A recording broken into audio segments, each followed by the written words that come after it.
आता आपण किती 296 ओवीपासून पुढे जातोय. 296 ऐकायला येतंय ना सगळ्यांना मागेपर्यंत. 296 ओवीपासून आपण सुरुवात करतोय. मी मागे जात नाही, जरी मध्ये 3 आठवडे गेले असले तरी विभूतींचं वर्णन केलेलं आहे. ते पुन्हा सांगण्याचं, त्याच्यामध्ये काही मोठं समजावून सांगण्याचा भाग नाही आहे. तर आता आपण पुढे जाऊया. ऐकू येत नाहीये?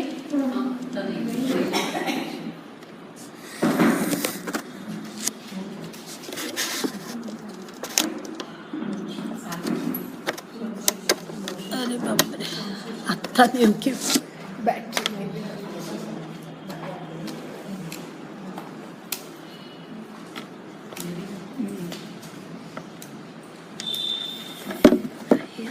बघते.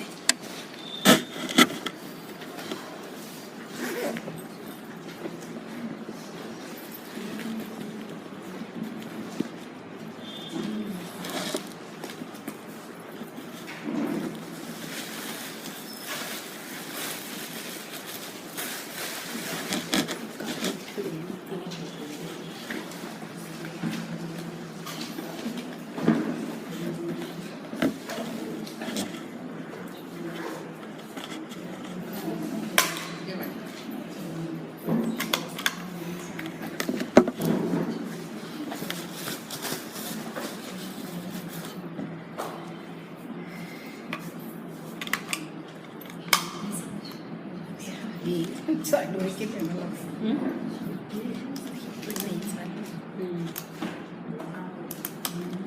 संपलेल्या लक्षातच काढून ठेवाय.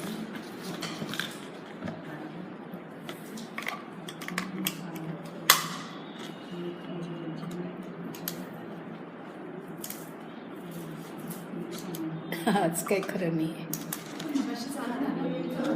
चालू झाला पण शेवटची असेल, अगदी शेवटचा. सॉरी, त्या ज्यांना ऐकायला येत नाही त्यांनी थोडं पुढे या, कारण माझं ह्याच्यातलं सेल्फ संपले. इथे खुर्च्या आहेत.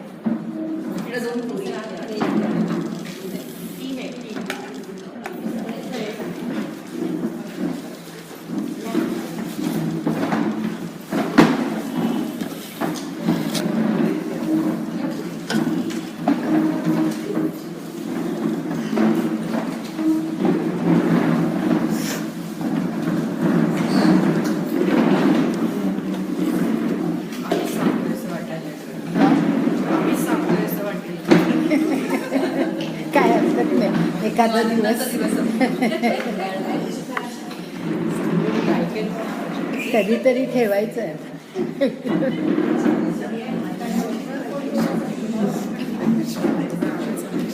या इथे खुर्च्या आहेत, कोणाला या बाजूला यायची असेल तर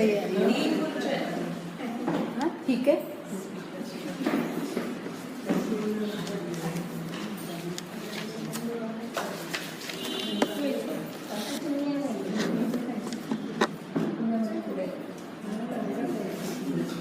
बरं, आता आपण सुरुवात करूया.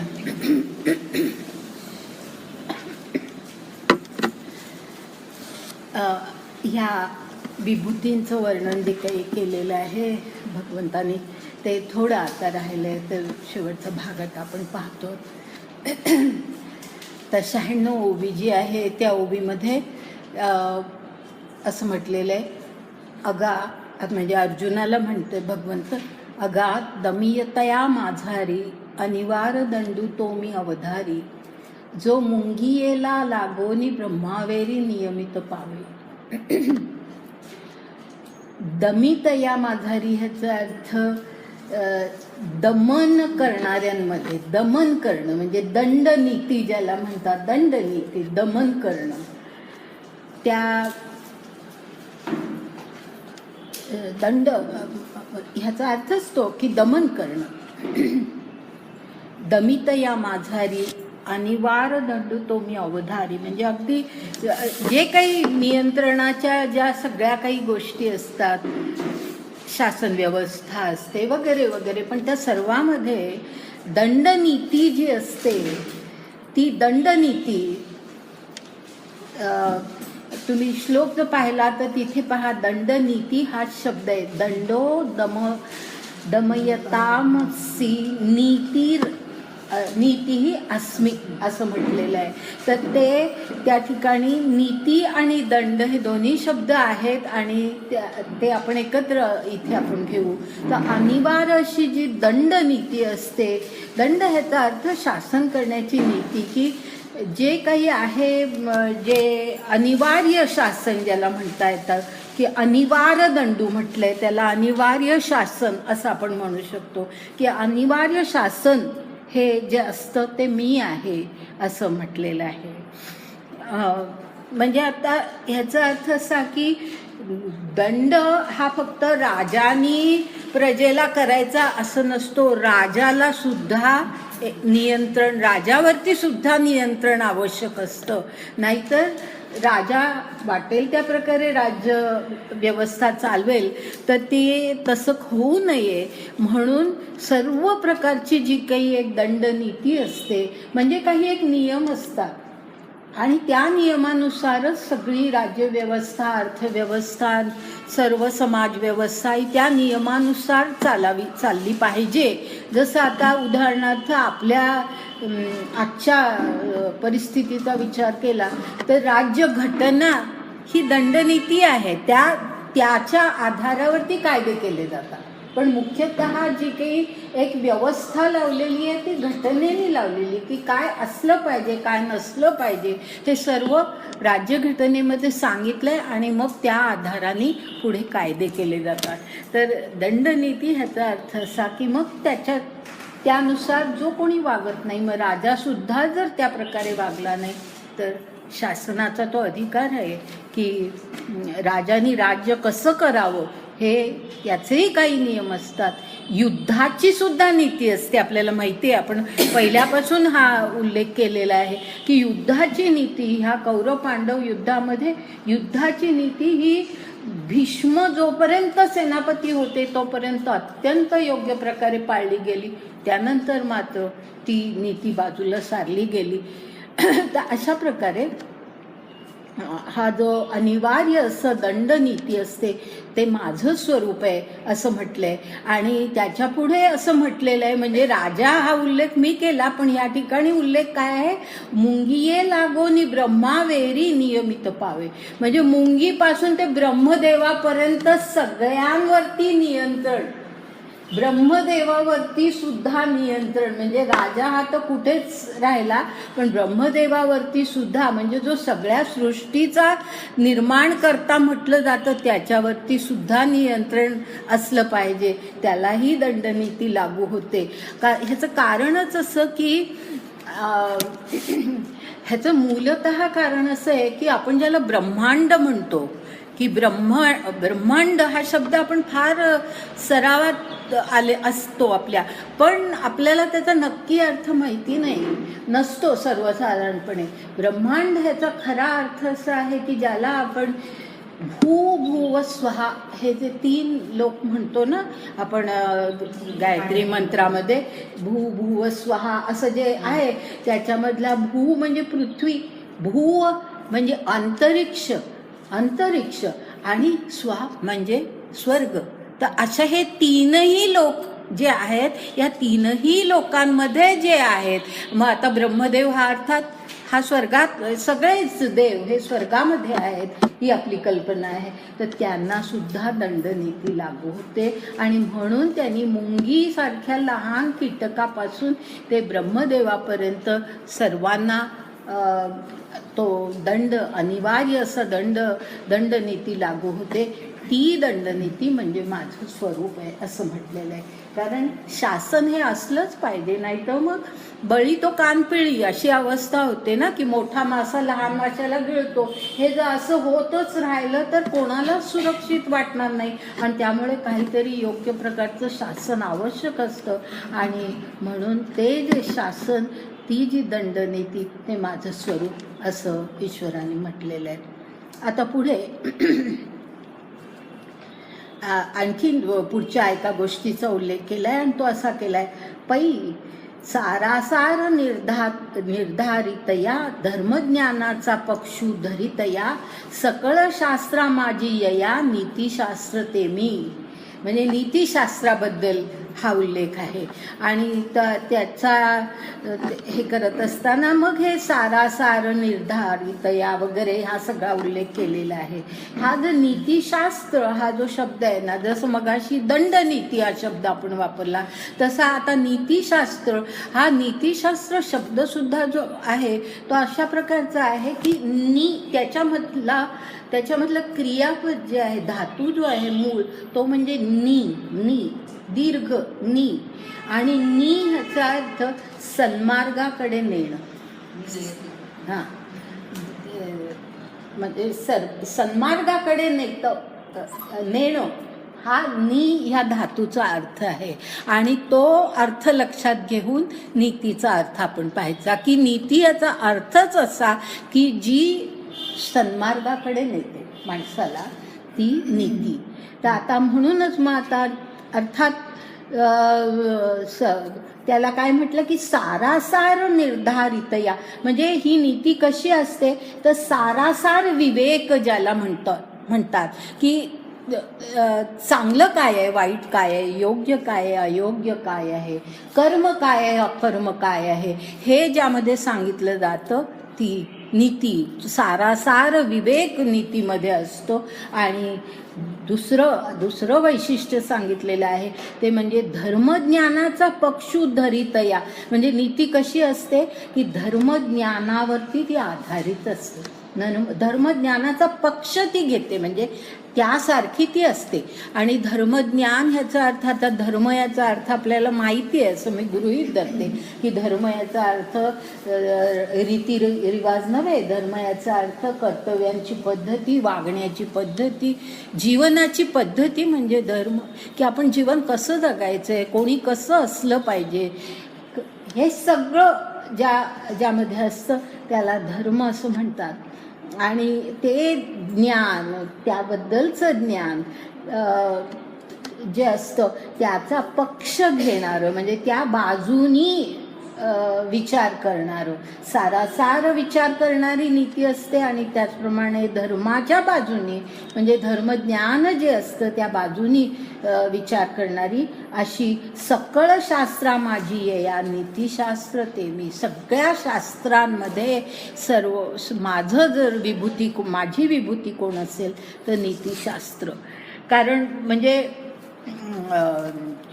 युद्धाला सुद्धा जी नीती असली पाहिजे असं जे म्हणतात, ह्याचं कारणच असं की युद्धाला जर नीती नसेल तर अत्यंत क्रूरपणे कशाही प्रकारे युद्ध केलं जातं आणि करता येतं. आणि म्हणून नीती आवश्यक असते युद्धाला सुद्धा. जे मगाशी मी म्हटलं की भीष्म सेनापती असेपर्यंत नीती होती, युद्धाची नीती पाळली गेली. त्यानंतर ज्या वेळेला द्रोणाचार्यांच्याकडे सेनापतीपद गेलं त्यावेळेला हळूहळू म्हणजे काही काळातच, अल्प काळातच युद्धनीती त्यांनी सोडली. आणि पहिलंच त्यांनी जे काय केलं ते म्हणजे रात्री युद्ध चालू करणं. रात्री युद्ध हे कधीच करायचं नाही. सूर्यास्ताच्या वेळेला युद्ध संपलं पाहिजे, ही नीती आहे युद्धाची, ती त्यांनी पहिली तिथे मोडली. आणि मग पुढे त्याच्यानंतर वाटेल त्या प्रकारे म्हणजे ज्यांना मोठी शस्त्र अस्त्र माहिती नाही त्यांच्यावरती भयंकर शस्त्रास्त्रांचा प्रहार सुद्धा त्यांनी केला. आणि ही युद्धाची नीती नसते की जे दोन समान आहेत त्यांचं एकमेकांशी युद्ध होणं हे आवश्यक मानलं जातं. पण भीष्मांच्या काळापासून ती सगळी परिस्थिती द्रोणाचार्यांच्या काळापासून ती सगळी परिस्थिती बदलली.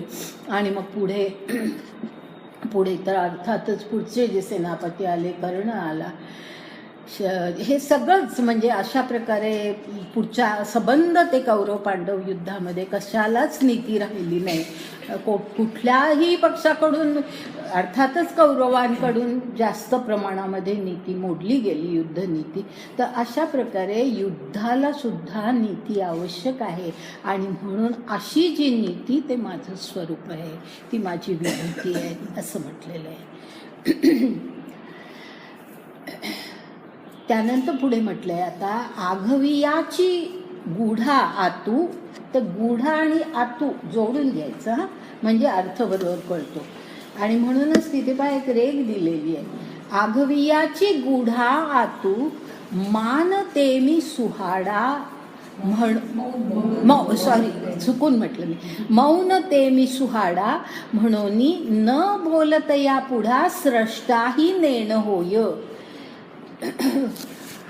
या ठिकाणी मौनाचं वर्णन केलेलं आहे की गूढ जे काही असतं त्या सर्व गूढ गोष्टींमध्ये म्हणजे गुप्त ठेवणं. गूढ ह्याचा अर्थच गुप्त ठेवणं, की काही गोष्टी गूढ ठेवायच्या, सर्वांना त्या प्रकट करायच्या नाही, त्याला गूढ असं म्हटलं जातं. तेच म्हणजेच गुप्त. तर सगळ्या या गुप्त ठेवण्याच्या ज्या काही गोष्टी आहेत किंवा जे काही पद्धती आहेत त्या सर्व पद्धतींमध्ये मौन ते मी सुहाडा म्हणजे मौन हे सुहाडा म्हणजे सर्वात सुंदर, सर्वात योग्य असं हे गूढा म्हणजे गुप्ततेचं स्वरूप आहे. मौन हे सर्वात सुंदर असं गुप्ततेचं स्वरूप आहे की आपण बोललोच नाही तर काही रहस्य बाहेर पडतच नाही. आणि कित्येक वेळेला असं होतं की आपण काहीतरी बोलून जातो आणि त्यामुळे कामं, अनेक साधी कामं सुद्धा नीट होत नाही. हे आपल्या सर्वांच्या अनुभवाची गोष्ट आहे. तर गप्प राहणं कित्येक वेळेला विशिष्ट परिस्थितीमध्ये काही न बोलणं, मौन धारण करणं हे अत्यंत सुंदर असं पद्धती आहे. सुहाडा म्हटलंय म्हणून न बोलत या पुढा स्रष्टाही नेण होय. स्रष्टा म्हणजे ब्रह्मदेव, सृष्टीचा निर्माण करता, सृजन करता तो स्रष्टा म्हणजे ब्रह्मदेव. न बोलत या पुढा स्रष्टाही नेण होय म्हणजे तो सुद्धा शेवटी त्याला सुद्धा कळत नाही की बोललंच नाही माणूस तर त्याला सुद्धा आता पुढे काय घडणार आहे हे ब्रह्मदेवाला सुद्धा सांगता येत नाही. तर अशा प्रकारे मौन हे गूढ ठेवण्याचं, गुप्त गोष्ट ठेवण्याचं सर्वात योग्य साधन आहे असं म्हटलेलं आहे. सुहाडा म्हणजे काय? सुंदर, चांगलं, योग्य, चांगलं, सुंदर.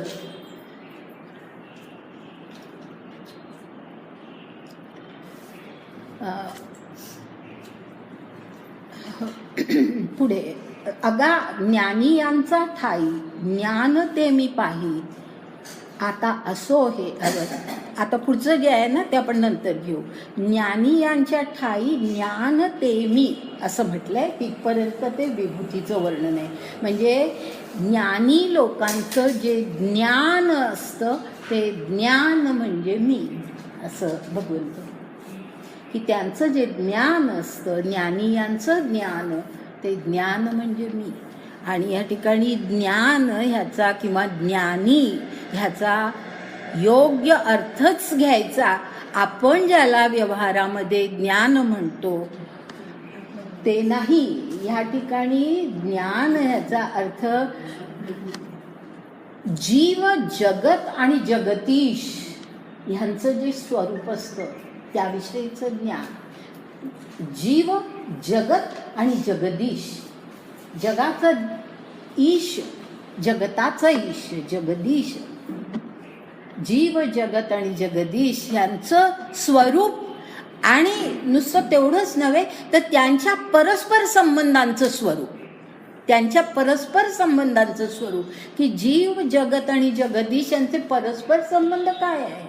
जीवाचा आणि ईश्वराचा संबंध काय, विश्वाचा आणि ईश्वराचा संबंध काय, ह्याचे जे परस्पर संबंध आहेत त्या परस्पर संबंधांचं ज्ञान आणि त्यांच्या स्वरूपाचं ज्ञान म्हणजे ज्ञान, असा ज्ञानाचा अर्थ आहे.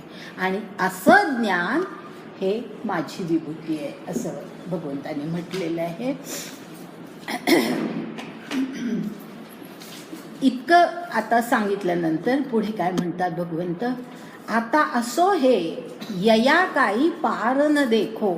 म्हणजे भगवंत म्हणतात की अशा किती विभूती सांगायच्या, आता आपण इथेच थांबूया, याला काही पार नाहीच आहे, याला काही अंत नाही आहे, अंत नाही आहे, हे चालूच राहणार. अशा कितीतरी विभूती सांगता येण्यासारख्या आहेत, पण आता आपण इथे थांबू. असो हे, याचा अर्थ की आता हे विभूतींचं वर्णन पुरे झालं. आणि मग तसं सांगून पुढे मग काय म्हटलेलं आहे पहा. आता 39 आणि 40 श्लोकानंतरच्या ज्या ओव्या आहेत त्या एकत्र आपण घेतोय. त्यामध्ये आता ह्याच्या पुढे काही महत्त्वाच्या गोष्टी, आत्तापर्यंत फक्त विभूतींचं वर्णन केलं, पण विभूतींचं वर्णन करून आता काही महत्त्वाच्या गोष्टी या पुढच्या भागामध्ये भगवंत सांगतात. आणि ते असं म्हणजे सांगण्यापूर्वी त्यांनी उल्लेख कसा केला आहे, म्हणजे विभूती किती अनंत आहेत, मर्यादाच नाही त्याला, हे सांगण्यासाठी त्यांनी काही उपमा दिल्या आहेत, सुंदर उपमा आहेत म्हणून वाचते. पै पर्जन्याची या धारावरी लेख करवेल धनुर्धरा, का पृथ्वीची या तृणांकुरा होईल ठी. ह्याचा अर्थ पर्जन्याच्या धारा लेख करवेल म्हणजे मोजता येतील का, त्याचं मोजमाप आपण काही करू शकू का. किती धारा पडल्या, पाऊस पडतोय, किती धारा पडल्या, अगदी थोडासा पाऊस असला तरी सुद्धा आपण सांगू शकत नाही की किती धारा पडल्या पावसाच्या. तर पर्जन्याची या धारावरी लेख करवेल धनुर्धरा, म्हणजे प्रश्न विचारलाय, करता येईल का असं, याचं काही मोजमाप करता येईल का. आणि तसंच पृथ्वीची या तृणांकरा होईल ठी म्हणजे पुन्हा मोजमाप, त्याचं मोजमाप की पृथ्वीवरती किती तृणांकुरा आहेत, किती गवत आहे, कसं मोजणार. आपल्याला माहिती, गवत इतकं एकमेकाला लागून असतं की ते एकाच्या बाजूचं दुसरं वेगळं काढणं सुद्धा मोठं कठीण असतं. तर असं त्याचं तरी मोजमाप करता येईल का. पुढे आणखी एक हे म्हटलंय, इथे प्रश्नार्थक थोडं स्वरूप आहे, कारण का असं म्हटलंय म्हणून प्रश्नार्थक स्वरूप आहे. पुढे ते प्रश्नार्थक नाही आहे, पण सरळ स्पष्टच वाक्य केलं. पै महोदधीची या तरंगा व्यवस्था धरू नये जेविगा, तेवी माझी या विशेष लिंगा नाही मिती. लिंगा ह्याचा अर्थ विभूती. तेवढा शब्द कळला की सगळ्या ह्याचा अर्थ स्पष्ट होतो. महोदधीची या तरंगा म्हणजे महासागराचं जे तरंग म्हणजे त्याच्यावरती येणाऱ्या लाटा. साधं आपण बसलो समुद्राच्या तिथे, तर लाटेत लाट इतकी मिसळत असते की ही एक लाट आणि ती दुसरी लाट असं वेगळं आपल्याला सांगता येत नाही.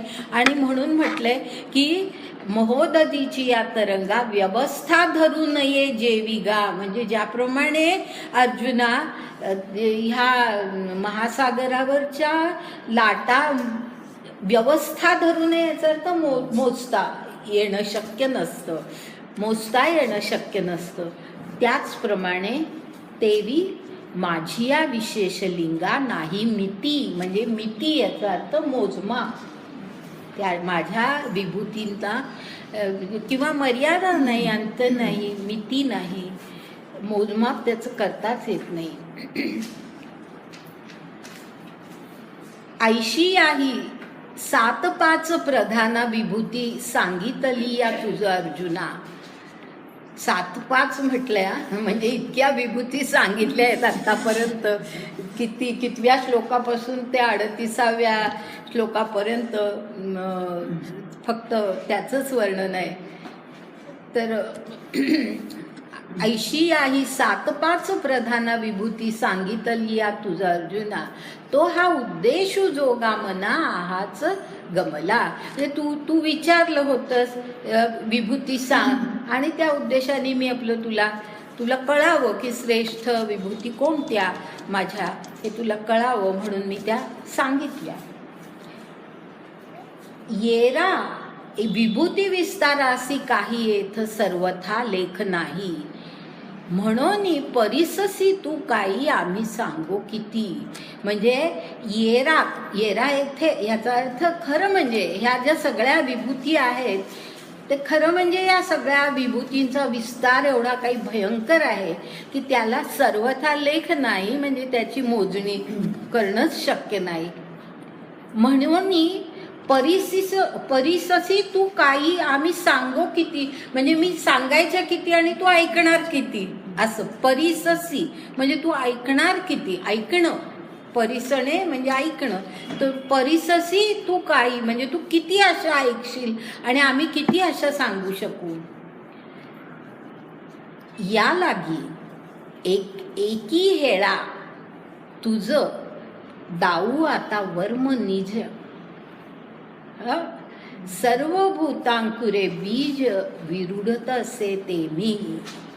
म्हणजे आता त्यांनी असं म्हटलंय भगवंतानी की एकदा एकी हेळा म्हणजे एक वेळ आता मी तुला, म्हणजे हे सगळ्या एवढ्या विभूती सांगण्यापेक्षा एक वेळ मी तुला ह्या सगळ्याचं वर्म काय ते तुला मी सांगतो, ह्याच्यातलं तथ्य काय आहे ते मी तुला सांगतो. आणि ते काय आहे तर सर्व भूतांकुरे बीज विरुडत असे ते मी. सर्वात महत्वाचा हा भाग आहे या संबंध अध्यायातला की सर्व भूतांकरे बीज विरुडत असे ते मी. ही जी सर्व सृष्टीमधली भूतमात्र आहेत, ही सगळी सृष्टी जी आहे त्या सृष्टीचं बीज मी आहे. ही संबंध सृष्टी ही सगळी भूतमात्र म्हणजे त्या बीजाला फुटलेले अंकुर आहेत, त्या बीजाला आलेली निरनिराळी रूपं आहेत. भूतांकुरे, अंकुर शब्द तिथे आहे म्हणून मी तो अंकुर शब्द वापरला की ही सगळे अंकुर आहेत त्या बीजाला फुटलेली, आणि ते मूळ बीज ते मी आहे. त्या श्लोकात सुद्धा 39व्या श्लोकात पहा वर तसंच आहे. सर्व भूतानां बीजम तद अहम अर्जुन. पाहिलंय 39व्या श्लोकामध्ये हाच उल्लेख आहे आणि ते ओवीमध्ये अशा प्रकारे आलेलं आहे. सर्व भूतांकुरे बीज विरुडत असे ते मी.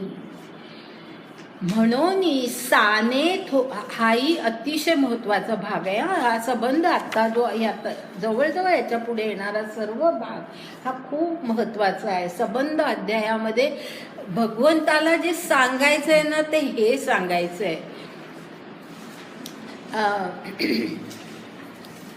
म्हणून साने थोर न म्हणावे, उंच नीच भाव सांडावे, एक मीची ऐसे मानावे वस्तू जाता ते. सोपं आहे, कळलंय सगळ्यांना की साने थोर म्हणजे फार महान आणि लहान असं कोणाला म्हणू नये. उंच नीच, उच्च नीच असं हा सगळा मनातला भाव काढून टाकावा. कारण एकच अंकुराला फुटलेली एकाच बीजाला फुटलेले निरनिराळे अंकुर आहेत, तर त्यामुळे त्याच्यामध्ये लहान मोठं असं काही विचारच आपण करू नये. एक मीची ऐसे मानावे वस्तू जाता ते. संबंध वस्तू जात जे आहे, संबंध सृष्टी जी आहे, सर्व भूतमात्र जी आहे ती मीच आहेत हे लक्षात घ्यावं. तरी यावरी साधारण ऐकपा आणिकही खुण, तरी अर्जुना ते तू जाण विभूती माझी. म्हणजे आता आणखीन विभूतीचा आणखीन एक महत्वाचा भाग मी पुढे सांगतोय. आणिकही खूण म्हटलंय याचा अर्थ की आणखीनही मी एक वैशिष्ट्य सांगतोय की हे तू लक्षात घे की विभूती कशाला म्हणायचं हे सांगत असताना त्या फार सुंदर पुढचा उल्लेख आहे. म्हणजे अतिशय सुंदर ओवी आहे, खरोखर सुंदर ओवी आहे. जेथ जेथ संपत्ती आणि दया दोन्ही वसती आलिया असती ठाया, ते ते जाण धनंजया विभूती माझी. काय सुंदर आहे का वर्णन की ज्या ठिकाणी संपत्ती आणि दया हे दोन्ही एकत्र एका ठिकाणी एका स्थानाला आलेला आहे. एक असं ती ठाया म्हणजे एकत्र ज्या ठिकाणी आपल्याला दिसतं, ज्या विशेषतः ज्या व्यक्तीमध्ये आपल्याला दिसतं, ते जाण धनंजया विभूती माझी असं म्हटलेलं आहे.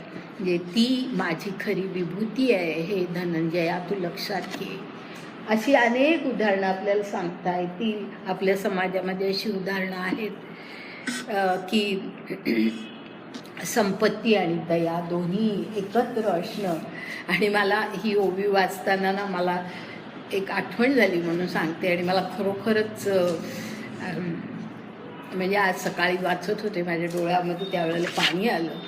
माझ्या आईला एकाने असं ही ओवी, आणि त्यावेळेला मला माहीत नव्हतं, मी लहान होते, पण ते आमच्या घरी होतं ती फोटो फ्रेम अशी, आईचा फोटो होता त्याच्यात, आणि ही ओवी खाली लिहिली मोठ्या ह्याच्यात प्रिंटमध्ये हे केलेली होती. आणि ती फ्रेम करून एकांनी दिलेली होती की संपत्ती आणि दया. आणि खरोखर माझी आई तशी होती. म्हणजे की संपत्ती डॉक्टर होती आणि त्यामुळे, आणि फार पूर्वीच्या काळी असलेली डॉक्टर की ज्यावेळेला लेडी डॉक्टर्स फारशा आपल्याकडे नव्हत्या.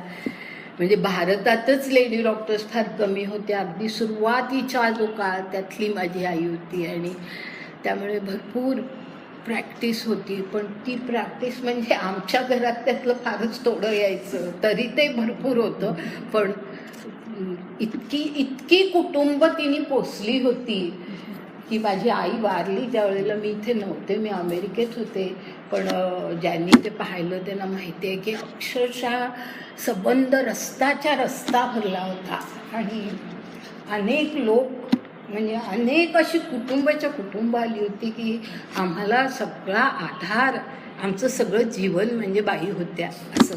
तर आणि ती म्हणून मला ही ओवी वाचताना एकदम आईची खूप आठवण झाली. आणि अशी खूप उदाहरणं असतात आपल्या समाजामध्ये. आणि हे दोन एकत्र येणं हे खरंच फार गरजेचं असतं. की संपत्ती असते पण माणसाच्या मनामध्ये हृदय नसतं, नाहीतर कोणाबद्दल कणव नसते. नाहीतर पहा, आज जे काही आहे आपल्या समाजामध्ये की आज इतक्या समस्या, ज्यांना आपण म्हणतो दारिद्र्य आहे आपल्या समाजात, किती आपल्याने एकूण जगातच एवढा प्रचंड मोठा भाग दारिद्र्यामध्ये आहे. भूकबळी, लहान मुलांना अन्न मिळत नाही आणि म्हणून त्यांच्यामध्ये लहानपणापासून इतक्या विकृती निर्माण होतात.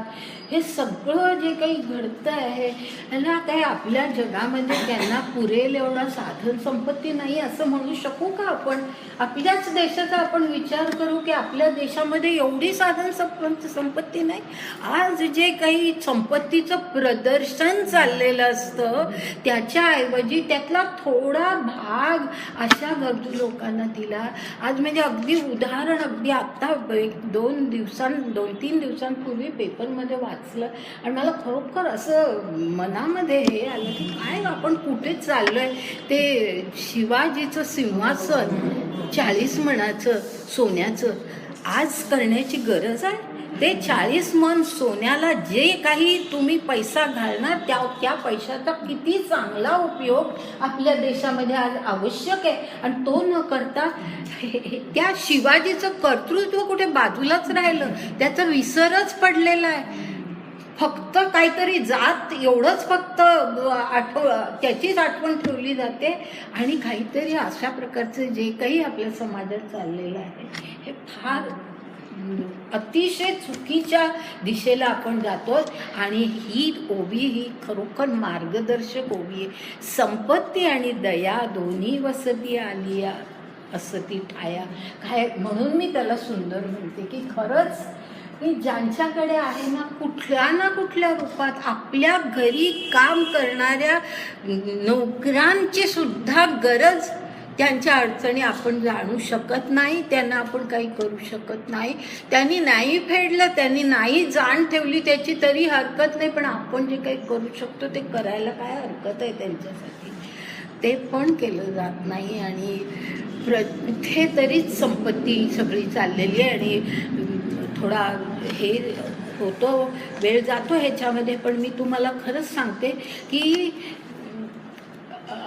म्हणजे माझं स्वतःचं उदाहरण सांगते ह्या बाबतीमध्ये, म्हणजे मी घेतलेला अनुभव सांगते ह्या बाबतीमध्ये, की अमेरिकेमध्ये मी माझ्या जो काही मला आजार झालेला होता त्याला जी ट्रीटमेंट दिली गेली, ती ट्रीटमेंट इतकी भयानक महाग होती, इतकी भयानक महाग होती की त्यात एक थेरपी जी मला दिली जायची, त्या एका थेरपीचा खर्च हा जवळजवळ $30,000 एका थेरपीचं.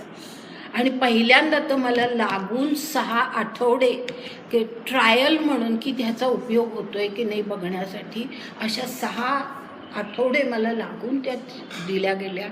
आणि त्या डॉक्टरांनी फक्त सांगितलं की आपण प्रयत्न करतोय, तर ह्याला यश येईल की नाही आपल्याला माहीत नाही, आपण प्रयत्न करायचा आहे, तर चालेल ना असं विचारलं. आणि माझा जावई होता आणि त्यांनी सांगितलं हो करायचा, जो प्रयत्न करता येईल तो करायचा म्हणून. आणि कारण नाहीतर मी म्हणजे जगणारच नाही अशी स्थिती होती. आणि सुरू झालं, 2 थेरपी दिल्या गेल्या, 2 आठवडे झाले आणि घरी बिल आलं.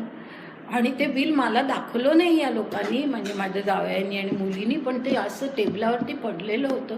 आणि मी फारशी बेडवरनं उठत नव्हते, त्यामुळे त्यांना वाटलं नाही की मी ते बघीन. पण मी बाथरूमला गेलेली अशीच तिकडे गेले आणि मी ते पाहिलं, माझ्या नावाचं काहीतरी एन्व्हलप दिसतंय म्हणून मी उघडलं आणि पाहिलं तर $78,000 बिल आलेलं होतं.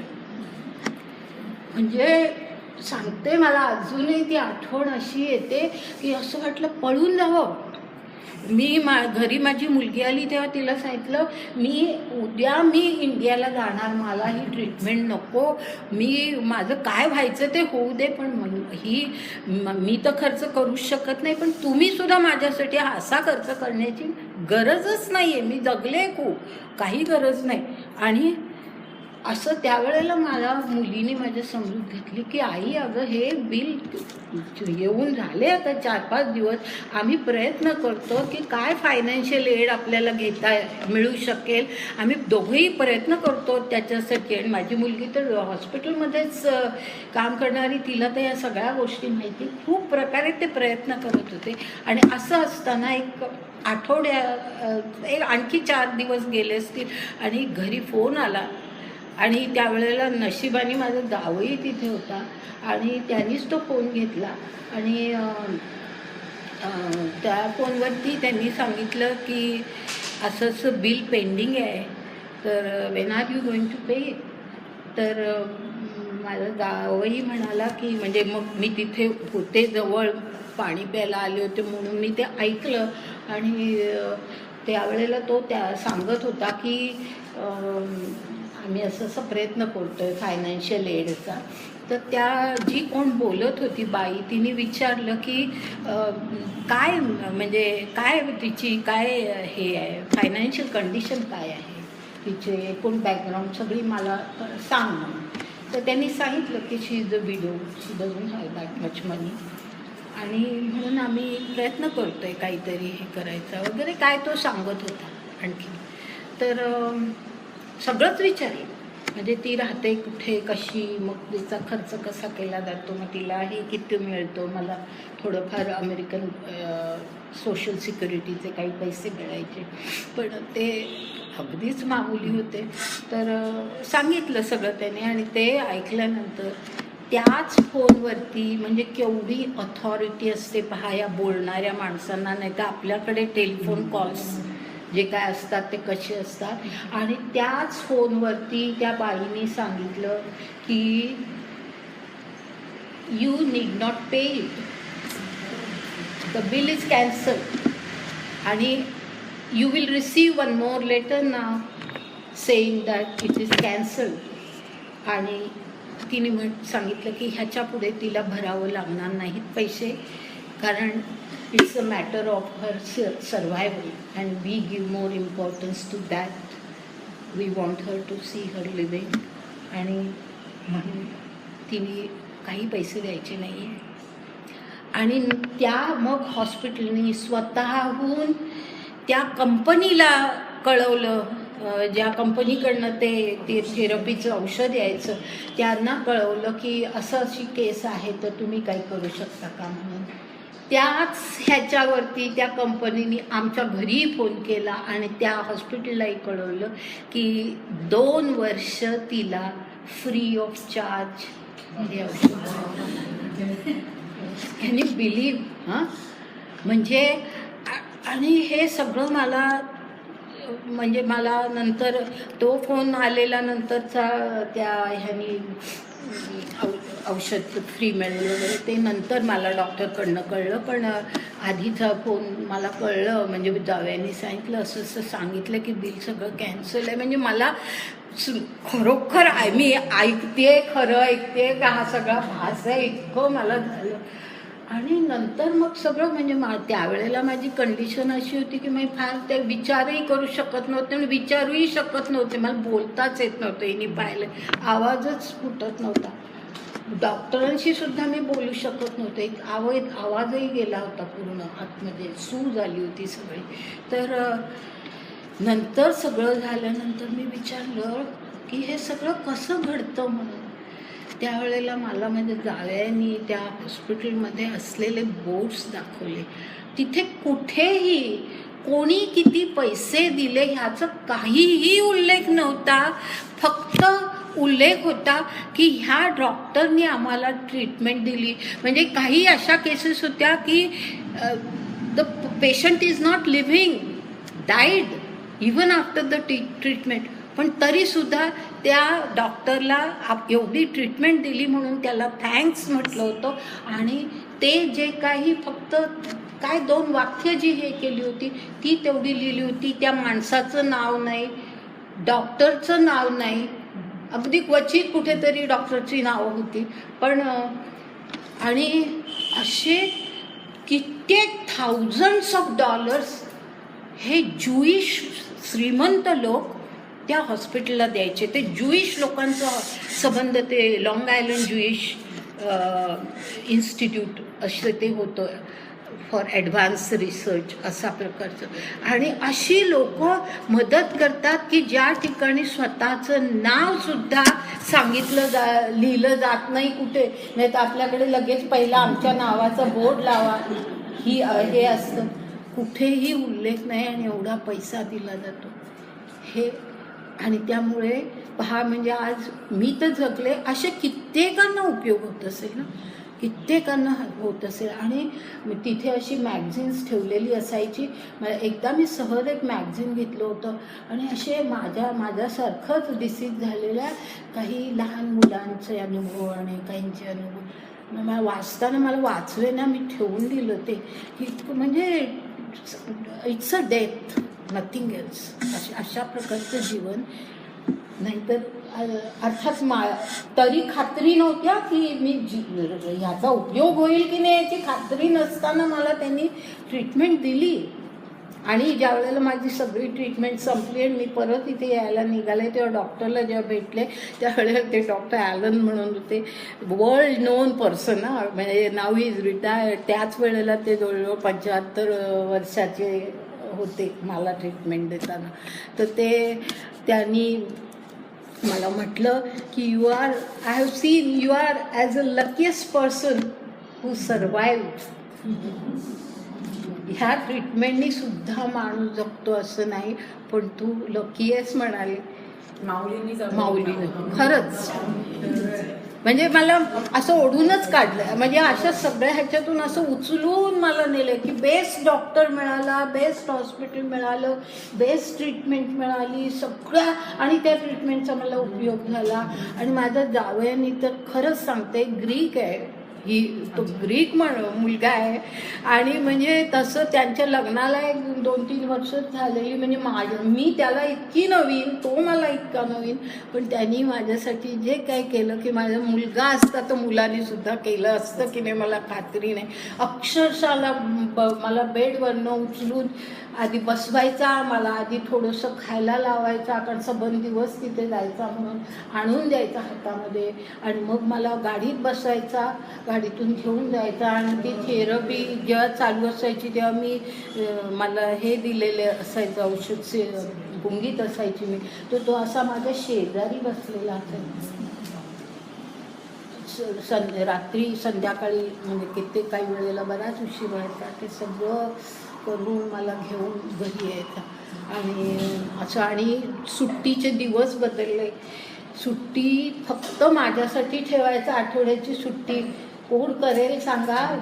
आणि अमेरिकेसारख्या देशात जिथे माणूस स्वार्थीच असतो, अशा देशात मी घेतलेला हा अनुभव आहे. तर म्हणजे आपण म्हणतो की ते स्वार्थी आहेत आणि आम्ही फार पेशंट मेला की डॉक्टरला म्हणजे आपण काय करू शकतो हे मी का सांगितलं, एवढ्यासाठी सांगितलं की आपण काय करू शकतो हे आपण ह्याच्यातून लक्षात घ्यायचं. का नाही आपण थोडं काहीतरी आपण पुढे पाऊल टाकायचं. जिथे कुठे ह्या अशा गोष्टी केल्या जातात आणि तिथे करप्शन आहे, का नाही आपण उभं राहायचं तिथे. जे कोणी पैसे देतात त्यांनी ही पण पुढची पायरी ठेवली पाहिजे की त्या पैशाचा योग्य उपयोग होतो की नाही. आपले आहेत पैसे खूप म्हणून देऊन टाकले असं नाही, त्याचाही सदुपयोग झाला पाहिजे, ही पण आपली जबाबदारी. हे आपण करायला पाहिजे. आपल्या देशामध्ये ह्या गोष्टी घडायला पाहिजे. हे मुद्दाम माझं उदाहरण सांगितलं की खरोखर संपत्ती आणि दया ही एकत्र येणं हे केवढं मोठं हे आहे, हे मी अनुभव घेतलेला आहे त्याचा, म्हणून माझं हे सांगितलं मी. तर फार सुंदर ओवी आहे, मला तर ही अतिशय ओवी आवडते. पुढे जाऊया.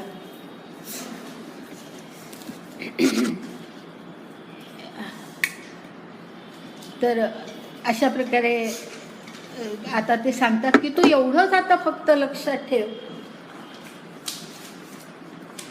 की श्रेष्ठपणा कशाला म्हणायचं, ते ह्याला म्हणायचं असतं.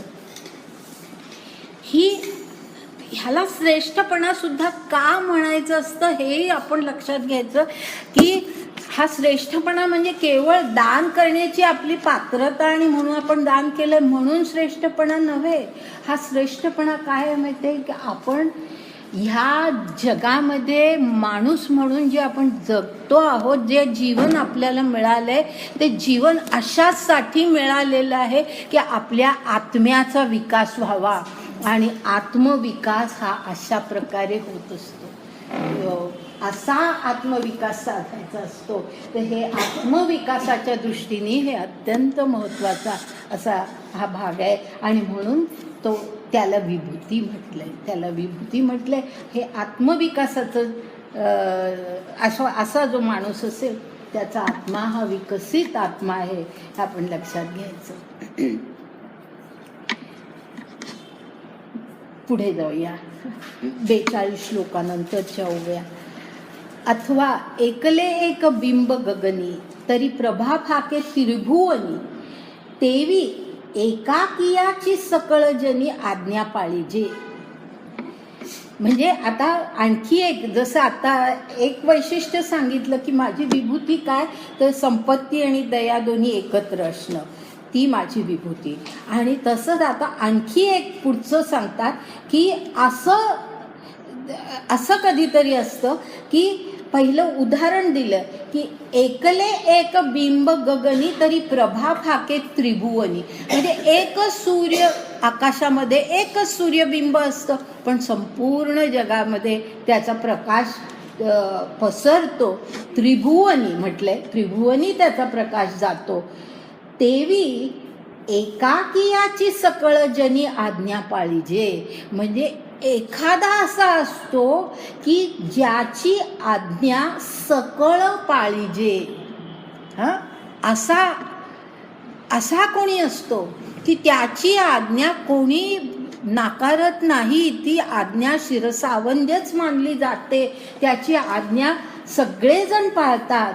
असा कोणी जो असतो,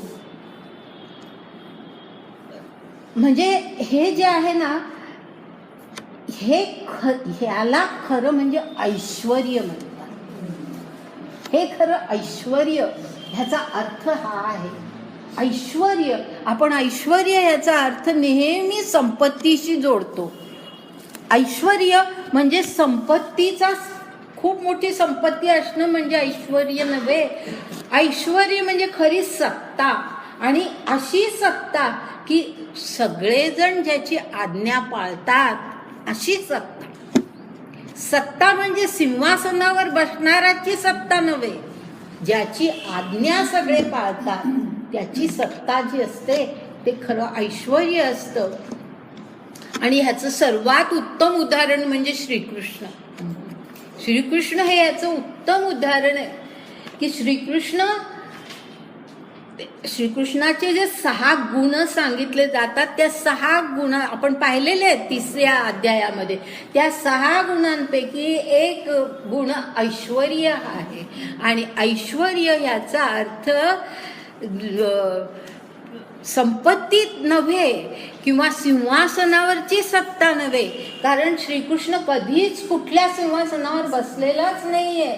यादवांचं सुद्धा कुठलंही सिंहासन हे श्रीकृष्णाचं सिंहासन कधीच नव्हतं. तो पण यादवच नव्हे तर कौरव आणि पांडव सुद्धा त्याच्या आज्ञेखाली होते, त्याची आज्ञा मानत होते. हे अगदी सर्व ठिकाणी लक्षात आलेलं आहे. त्याचं ऐश्वर्य हे भीष्मांना तर मान्य होतच. हा प्रसंग मला वाटतं बरं आधी अनेक वेळा सांगितलाय, आठवत असेल तुम्हाला. पहा, पटकन सांगते की ह्या युद्धाच्या वेळेला चक्र घेऊन भीष्मांच्या पुढे ज्या वेळेला धावला त्यावेळेला भीष्म काय म्हणाले, नमस्कार करून पुढे आले आणि म्हणाले की तुझ्या हातून जर मरण येत असेल तर ह्याच्या इतकं भाग्य काय आहे. म्हणजे भीष्मांना सुद्धा श्रीकृष्णाची सत्ता ही मान्यच होती. ही ह्याला म्हणतात आज्ञा पालन, की तू म्हणशील ते, तू मला मारलंस तर आणखीन काय पाहिजे मला, असं भीष्म म्हणतात. युधिष्ठिराने सत्ता मानली आहे. कौरव सगळे, धृतराष्ट्र सुद्धा श्रीकृष्णाच्या पुढे फार काही बोलू शकत नव्हता, गप्प राहत होता. म्हणूनच ज्या सभेमध्ये कृष्ण गेला कृष्ण शिष्टाईसाठी, धृतराष्ट्र फारसा बोललाच नाहीये. त्याचा मुलगा दुर्योधन बोलला, कारण त्याला कशाचीच काही परवाच नव्हती. त्यांनी कोणाचीच आज्ञा, कधी आपल्या वडिलांची सुद्धा आज्ञा, आईची आज्ञा सुद्धा त्यांनी पाळलेली नाही, तर तो काय कृष्णाची आज्ञा पाळणार आहे. कृष्णाचं महानताच त्याला माहिती नव्हती, तर तो फक्त बोलला आहे, बाकी कोणी बोलू सुद्धा शकलं नाही. तर अशा प्रकारचं त्याला ऐश्वर्य म्हणतात. आणि ते जे ऐश्वर्य अशी जी व्यक्ती असते की ज्याची आज्ञा सर्वांना मान्य असते, ती अशी व्यक्ती म्हणजे माझी विभूती आहे, असं या ठिकाणी म्हटलेलं आहे. एकाकियाची सकळ जनी आज्ञा पाळीजे. आता पुढे त्याला लागून पुढची ओळी आहे, तया ते एकले झणी म्हणे. सॉरी, माझा फोन विसरलो, सवयच गेली.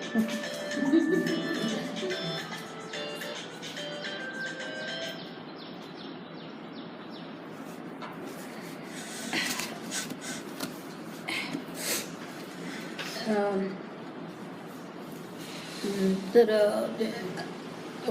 ती पुढची ओवी जी आहे ती त्याला लागून आहे. तया ते एकले झणी म्हणे, ते निर्धन या भाषा नेण. काय कामधेनू सवे सर्व सहान चालत असे. म्हणजे त्याला झणी म्हणे असं म्हटलेलं आहे ना, याचा अर्थ असा की तो झणी शब्द जो आहे तो पुढच्या भागाला लागू नये.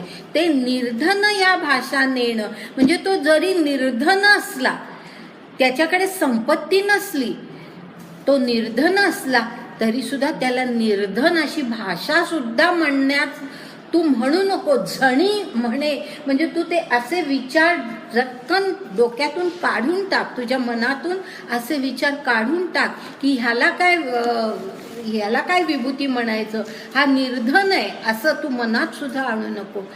आणि पुढे म्हटलंय काय कामधेनू सवे सर्व सहान चालत असे.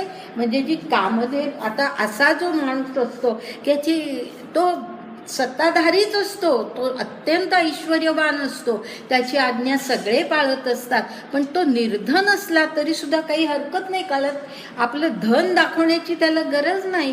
कारण काय, उदाहरण काय दिलंय, कामधेनू सवे सर्व सहान चालत असे. म्हणजे ज्याच्याकडे कामधेनू आहे तो काही सारखी आपण जातो तिथे त्या कामधेनूला बरोबर घेऊन जातो का? कामधेनूला बरोबर चालवतो का आपल्या बरोबर?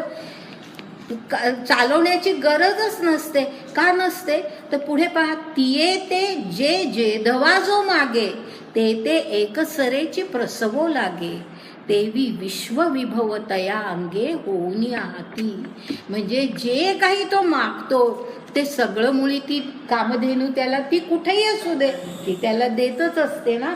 त्याचप्रमाणे असा हा जो माणूस असतो की ज्याची आज्ञा सगळे पाळतात, त्याला त्याचं वर्णन कसं केलंय, देवी विश्वविभवतया अंगे होऊनी आहाती. म्हणजे सगळ्या विश्वाचं वैभव त्याच्या अंगी आहे असं तू जाण. म्हणजे तो निर्धन असला तरी सुद्धा सगळ्या विश्वातलं वैभव त्याच्याकडे आहे, हे तू लक्षात घे. कारण सगळं विश्वमुळी त्याची आज्ञा पाळतं, असा तो माणूस असतो. तया ते ओळखावया हेची संज्ञा, जे जगे नमस्कारी जे आज्ञा, ऐसे आथी ते जाण प्राज्ञा अवतार माझे. म्हणजे त्याला ओळखायची एकच खूण, एकच संज्ञा, म्हणजे एकच लक्षण, एकच खूण, जे जगे नमस्कारी जे आज्ञा. म्हणजे त्यांनी आज्ञा करायची आणि लोकांनी त्याला नमस्कार करून त्याला शिरसावंद्य मानायचं, खाली डोकं वाकून नमस्कार करून त्याच्या आज्ञेचं पालन करायचं. नमस्कार ह्याचा अर्थच तो आहे, नमस्कार करणं ह्याचा अर्थच फार महान आहे. आपला जो नमस्कार आहे ना, तो ह्या पाश्चात्य लोकांसारखा शेक हँड नाही आहे. आपण भेटल्यानंतर एकमेकांना जो नमस्कार करतो, त्या नमस्कारामध्ये फार मोठा अर्थ आहे. आणि तो अर्थ आहे, तो नमस्कार आहे, तो अर्थात पहिला त्यातला आध्यात्मिक अर्थ म्हणजे त्या व्यक्तीमधल्या आत्म्याला तो नमस्कार असतो, हा आध्यात्मिक अर्थ झाला. पण नमस्कार याचा अर्थ हाच असतो. सामाजिक त्याचा अर्थ असा की नमस्कार करणं म्हणजे आपला अहंकार सोडून त्याच्या पुढे नम्र होणं म्हणजे नमस्कार करणं. म्हणजे आता ह्याला नमस्कारी जे आज्ञा जे म्हटलंय, म्हणजे कोणीही माणूस आपला अहंकार त्याच्या पुढे दाखवत नाही, त्याच्या पुढे वागतात, त्याची आज्ञा पाळतात, असा जो माणूस असतो. नमस्कार फार सुंदर कल्पना आहे आपल्या संस्कृतीतली. तर नमस्कारी जे आज्ञा, ऐसे आथी ते जाण प्राज्ञा अवतार माझे. प्राज्ञा म्हटलंय ह्याला अर्जुनाला, प्राज्ञ आहेस तू, म्हणजे तुझ्यामध्ये प्रज्ञा आहे, तुला योग्य सर्व कळतं आहे, म्हणजे तुला ज्ञान आहे. आणि ज्ञान ह्याचा अर्थ की तुला जीव जगत जगदीश या सर्वाचं ज्ञान तुला आहे, तुझा अशा प्रकारचा तू आहेस, असा जो प्राज्ञ तू आहेस. असे जे अशा प्राज्ञा म्हणजे अर्जुना, असे जी माणसं असतात ते माझे अवतार आहेत असं तू जाण. आता या ठिकाणी अवतार आणि विभूती हे दोन्ही एकत्र कल्पना आणल्या आहेत, हे लक्षात घ्या की खरं म्हणजे त्या दोन वेगळ्या आहेत. पण आता तसं म्हटलं तर कृष्ण हा स्वतः अवतारही होता आणि कृष्ण हा स्वतः विभूती होता. त्यांनी सांगितलंय की यादवा माझी कोण विभूती, तर मी, असं त्यांनी म्हटलेलं आहे. तर त्यामुळे अवतार ही कल्पना ही या ठिकाणी विभूती या अर्थाने पण घेता येते. आता सामान्य विशेष हे जाणणे एथ महादोष, का जे मीची एक अशेष विश्व आहे म्हणून. आता हा पुन्हा महत्त्वाचा भाग आहे की सामान्य हा माणूस अगदी सामान्य आहे आणि हा फार मोठा विशेष आहे असंही मानायचं नाही. हे जाणणे इथं महादोष का, म्हणजे ह्याचं कारण का, तर जे मीची एक अशेष विश्व आहे म्हणून, म्हणजे सर्व विश्वामध्ये मुळे मीच भरून राहिलेलो आहे. त्यामुळे कोण सामान्य आहे आणि कोण मोठा विशेष आहे असा भेदसुद्धा करायचा नाही असं सांगितलेलं आहे.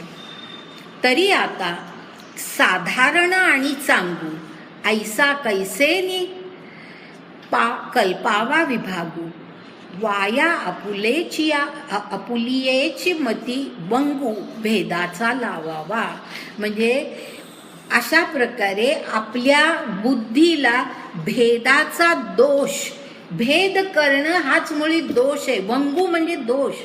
शुद्ध आहे आपली मती, त्या शुद्ध मतीला असा हा दोष कशाला लावायचा किंवा आपल्या चांगल्या मतीचा दुरुपयोग कशाला करायचा. दोन्ही अर्थ त्याच्यामध्ये येतात. वंगू हा जो शब्द आहे त्याचा असा दोन्ही अर्थ घेता येतो. दुरुपयोग करणं किंवा दोष लावणं. आपल्या चांगल्या बुद्धीला असा दोष कशाला लावायचा की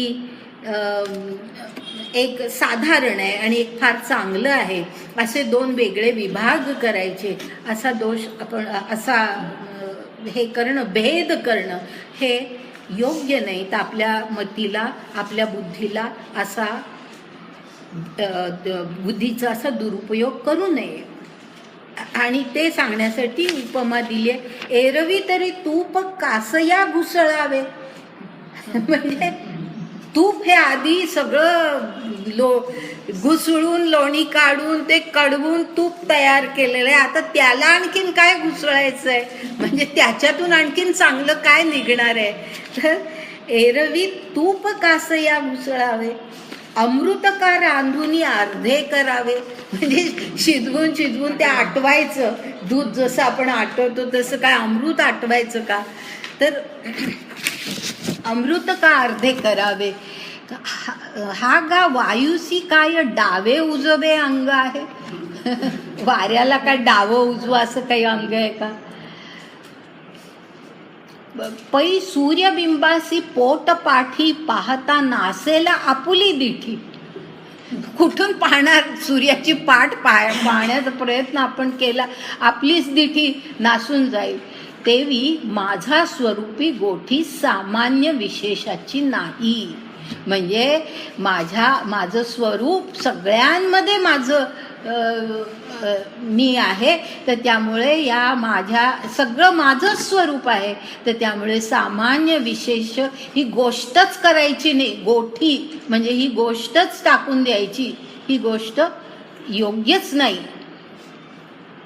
आणि सिनाना विभूती मज अपारा ते माविसील किती म्हणून किंबहुना सुभद्रापती असो हे जाणणे. सिनाना म्हणजे वेगवेगळ्या. सिनाना ह्याचा अर्थ वेगवेगळ्या म्हणजे भेद करणं ना, की आता हा सूर्य आहे, हा चंद्र आहे, हे तारे आहेत, हा माणूस आहे, हा द्रष्टा ऋषी आहे, हा सामान्य माणूस आहे. हे सगळे भेद आपण जे करतो तर हे सिनाना विभूती म्हणजे अशा या ज्या सगळ्या विभूती आहेत ते मज अपारा ते माविसील किती. म्हणजे तू अशा विभूती किती मी आहे, म्हणजे भगवंत म्हणतोय, ईश्वर म्हणतोय मी किती अपार आहे, मला मर्यादाच नाही, मी अनंत आहे, अंत नाही आहे मला, मी अपार आहे. तर अशा किती तू माविसील म्हणजे किती मोजशील, अशा माझ्या विभूती मोजशील तरी किती. म्हणून किंबहुना सुभद्रापती असो हे जाणणे. आता हे विभूतीचं कथन आता टाळून घेण्याचा आणखीन प्रयत्न नको आता करायला.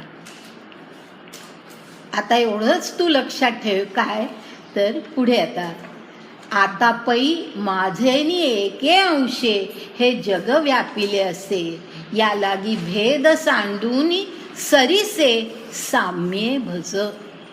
म्हणजे माझ्या हे सगळं जग मुळी माझ्या अंशाने व्यापलेलं आहे. माझा अंश आहे, माझा एक अंश आहे, हे सगळं जग हे माझा एक अंश आहे. म्हणून भेद सांडूनी सरिसे साम्ये भज, म्हणजे त्याच्यातले भेद बाजूला ठेव, त्याच्यातले भेद लक्षात घेऊ नको, ते सोडून दे आणि कशाचा विचार कर. भज म्हणजे कशाचा विचार कर किंवा कशाची भक्ती कर. कारण ईश्वराची भक्ती करायची आहे ना अर्जुनाला, म्हणून त्यांनी विभूती विचारल्या की मी असं सगळ्या जगाची कशी भक्ती करू शकणार, तर तुझ्या प्रमुख विभूती सांग. तर म्हणून त्यांनी सांगितलंय साम्ये भज, म्हणजे सगळं समानच आहे, मी एकसारखा सर्वांमध्ये आहे, हेच फक्त तू लक्षात घे.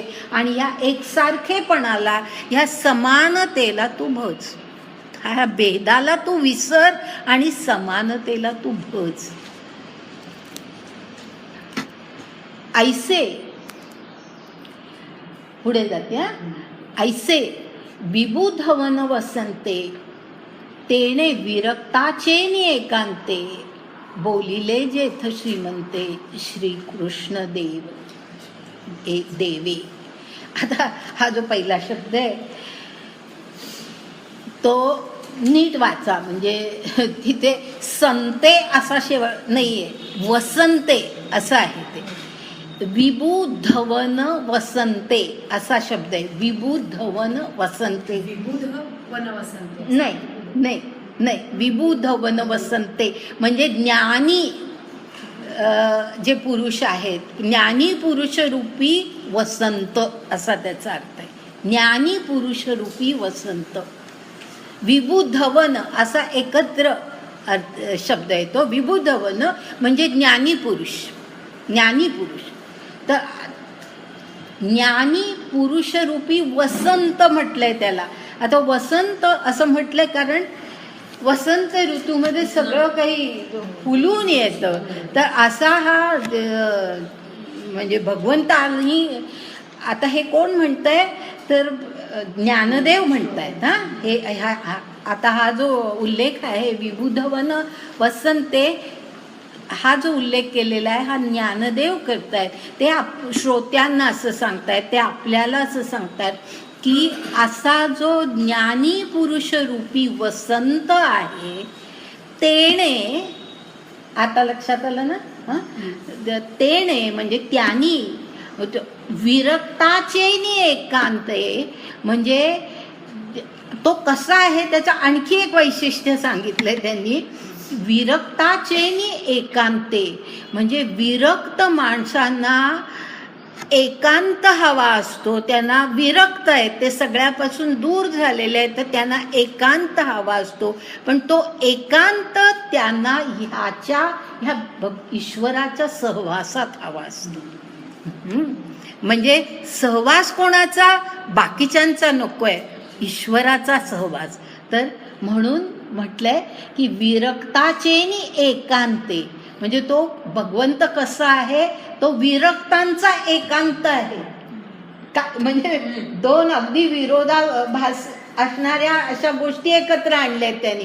एकांत हा विरक्तांना हवाय, पण तो एकांत कसा आहे तर परमेश्वराच्या सहवासातला एकांत त्यांना हवाय. असं फार सुंदर वर्णन केलंय. तर एक विरक्ताचेनी एकांते म्हणजे असं त्या भगवंताला असं म्हटलंय की असा हा भगवंत की जो ज्ञानी पुरुष रूपी वसंत आहे, जो विरक्तांचा एकांत आहे, असा तो भगवंत बोलिले जेथ श्रीमंते श्रीकृष्ण देवे. तर असा तो श्रीकृष्ण देव असा श्रीमंत आहे, तो सर्व दृष्टीने ऐश्वर्यवान आहे, तो असा तो श्रीकृष्ण देव अर्जुनाला म्हणाला. असं ज्ञानदेव म्हणतात. आणि त्यानंतर आता हे जे आहे म्हणजे खरं म्हणजे 17 ओवी जी आहे ना, ही 17वी ओवी, ह्या 17व्या ओवीपर्यंत भगवंत बोललेले आहे. आता त्याच्या पुढे जे आहे 18व्या ओवीमध्ये ते ज्ञानदेव म्हणतात. हां, आणि हा जो मधली ही जी गॅप म्हणायचं, हे जे मधल्या दोन्हीतलं, म्हणजे आता श्रीकृष्ण बोलायचं थांबलाय. आणि का थांबलाय? तर श्रीकृष्णाला पाहायचंय की हे जे काही आपण सांगितलं ह्याच्यावरती अर्जुनाला काय वाटतंय, अर्जुनाचा प्रतिसाद त्याला हवा आहे, म्हणून तो आता बोलायचा थांबलेला आहे. आणि म्हणून ते मध्ये एक ज्ञानदेवानी अशी ओवी घातली की असा हा भगवंत बोलला आणि थांबला, म्हणजे आता तो थांबला आहे. आणि मग म्हणजे आता तो वाट पाहतोय, ईश्वर वाट पाहतोय की आता अर्जुन काय म्हणतोय. आणि मग आता अर्जुन काय म्हणतोय, तर ते का अर्जुन म्हणे स्वामी ये तुले हे राभस्य बोलिले ती तुम्ही, जे भेदू एक आणि आम्ही सांडावा एकी. म्हणजे अर्जुन काय म्हणाला की स्वामी, म्हणजे श्रीकृष्णाला म्हटलंय, आता त्या अर्जुनाला पूर्ण स्वरूप कळलेलं आहे ह्याचं, तर म्हणून स्वामी म्हटलेलं आहे की अर्जुन म्हणतोय की स्वामी हे तुम्ही राभस्य, म्हणजे तुम्ही फार विनोदी बोलताय, राभस्य बोलिले ती तुम्ही फार विनोद करताय, विनोदानी असं म्हणताय. म्हणजे आपण इंग्लिशमध्ये म्हणतो ना, आर यू किडिंग असं म्हणतात ना इंग्लिशमध्ये, एक्झॅक्टली तसं आहे की आर यू किडिंगचा अर्थ एक्झॅक्ट तोच असतो की तुम्ही विनोद करताय का काय, हां चेष्टा करताय का आमची. तर तसं तो हां चेष्टा शब्द बरोबर आहे. तर तुम्ही माझी चेष्टा करताय असं अर्जुन म्हणतो. कारण का, म्हणजे तो म्हणतो की जे भेदू एक आणि आम्ही सांडावा एकी, म्हणजे आम्ही भेद करतो आणि आम्ही तो सोडावा असं तुम्ही आम्हाला सांगताय, हा तुम्ही विनोद करताय, आमची चेष्टा करताय असं तो म्हणतो. आणि ते सांगण्यासाठी आता पुढे पहा कसं म्हटलंय, हा हो सूर्य म्हणे काय जगाते, अंधारे दवडा का परवते. म्हणजे सूर्य असं म्हणतो का जगाला, की सगळ्या लोकांना असं म्हणतो का की तुम्ही अंधार बाजूला सारा मग मी येतो, असं सूर्य कधी म्हणतो का. म्हणजे सूर्य आला की अंधार जाणारच.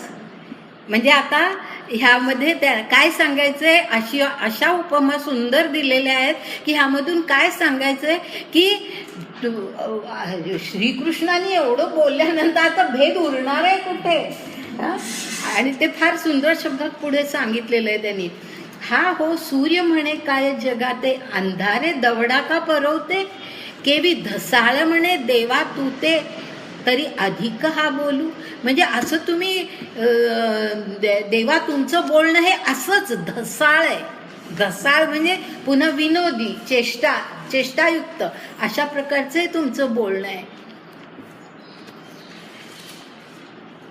आणि मग पुढे म्हणजे भेद कसा जातो हे त्यांनी कसं सांगितलं. अर्जुनाचे शब्द कसे आहेत, तर तुझे नावची एक कोणी वेळे, जयाची मुखासी का काना मिळे, तयाची या हृदयाते सांडूनी पळे भेदूजी साच.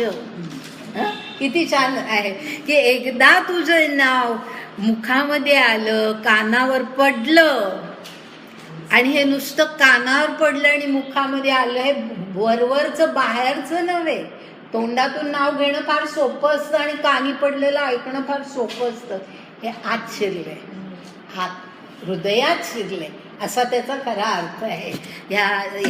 हे जे शब्द आहेत ना, त्याचा खरा अर्थ हा आहे की जयाची मुखासी का काना मिळे, याचा अर्थ खरा असा आहे की एकदा का ते आत शिरलं तुमचं नाव, तुम्ही म्हणजे तुमचं स्वरूपच एकदा का आत शिरलं, तयाची या हृदयात ते सांडूनी पळे भेदूजी साच. म्हणजे भेद राहणारच कुठे, एकदा का तुम्ही आमच्या मनामध्ये शिरलात, आमच्या हृदयामध्ये शिरलात की तो भेद राहणारच कुठे. आणि मग पुढे म्हटलंय, असं सर्वांचंच होईल, म्हणजे कोणाचंही असं होईल की एकदा का तुम्ही आत शिरलात, एकदा का कोणाच्या अंतःकरणामध्ये ह्या ईश्वराचं खरं स्वरूप आतमध्ये पोचलं की मग त्याच्या मनामध्ये असे भेद राहणारच नाही कोणाच्याही बाबतीमध्ये. आणि मग अर्जुन पुढे स्वतःच्या बाबतीमध्ये काय झालंय ते सांगतोय. तो तू म्हणजे आता कृष्णाला म्हणतोय, तो तू परब्रह्मची असके, तू तर प्रत्यक्ष परब्रह्म आहेस. मज दैवे दिधलासी हस्तोदके, तरी आता भेदू कायसा के देखावा कवणे. म्हणजे तू तर प्रत्यक्ष परब्रह्म आहेस, म्हणजे आता कळलंय ह्याला की हा परब्रह्म आहे हे कळलंय. आणि अशा या तू परब्रह्माला मज दैवे दिधलासी हस्तोदके, म्हणजे हातावर ठेवून उदक सोडणं म्हणतात ना, त्याला जो अर्थ असतो की हातावर ठेवून उदक सोडण्याचा अर्थच असा असतो की ती गोष्ट दिली, देऊन टाक, आता ती आपली नाही. हा, तर आता उदक सोडण्याचा अर्थ तो आहे. म्हणून तिथे हस्तोदके, किती सुंदर शब्द वापरलाय बघा, की बरोबर अर्थ हे केलेला आहे की तू परब्रह्म आहेस आणि असा हा परब्रह्म तू मला माझ्या दैवानी माझ्या हातावरती उदक सोडून मला देऊन टाकलायस. तू परब्रह्म मला दैवानी देऊन टाकलायस आणि असा हातावर उदक सोडून मला देऊन टाकलाय. असा तुझा आणि माझा असा संबंध आहे सांगतोय तो. तर तरी आता भेदू कायसा के देखावा कवणे, कुठला भेद आणि कोणी बघायचा तो, उरेलच कसा भेद, शक्य तरी आहे का माझ्या मनामध्ये भेद. म्हणून त्याने आधी म्हटलं की तू माझी चेष्टा करतोयस का, विनोद करतोयस का तू, असं का म्हटलंय. तर तू असा मला मिळालेला आहेस दैवामुळे, तर आता माझ्या बाबतीमध्ये आणि एवढा सगळा उपदेश मला, अशी शिकवण मला तू देतोय, तर आता हा भेद उरेलच कसा. पुढे आणखी एक उदाहरण दिलंय, जी चंद्रबिंबाचा गाभारा रिगालियावरीही उभारा, परी आलिंगिले जीवा परी राणेपणे शारंगधरा बोला हे तुम्ही. म्हणजे चंद्रबिंबाच्या गाभाऱ्यात जायचं.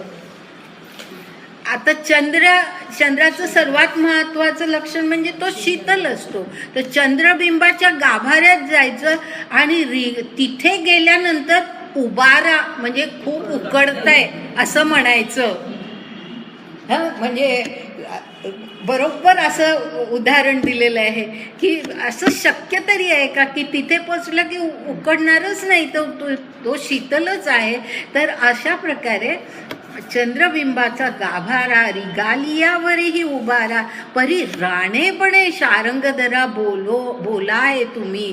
म्हणजे पुढे आता अर्जुनही त्याला असा हे देतोय की तुम्ही राणेपणे म्हणजे तुम्ही सगळं तुमच्याच हातात आहे, तुम्ही राजे आहात, सगळ्याची सत्ता तुमच्याच हातात आहे. तर तुम्ही मोठे आहात, तर तुमच्या मोठेपणाने शारंगधरा काहीही तुम्ही बोलू शकता. म्हणजे माझी चेष्टा करणं हे तुम्हाला अगदी सहज शक्य आहे, तुम्ही काही बोलू शकता.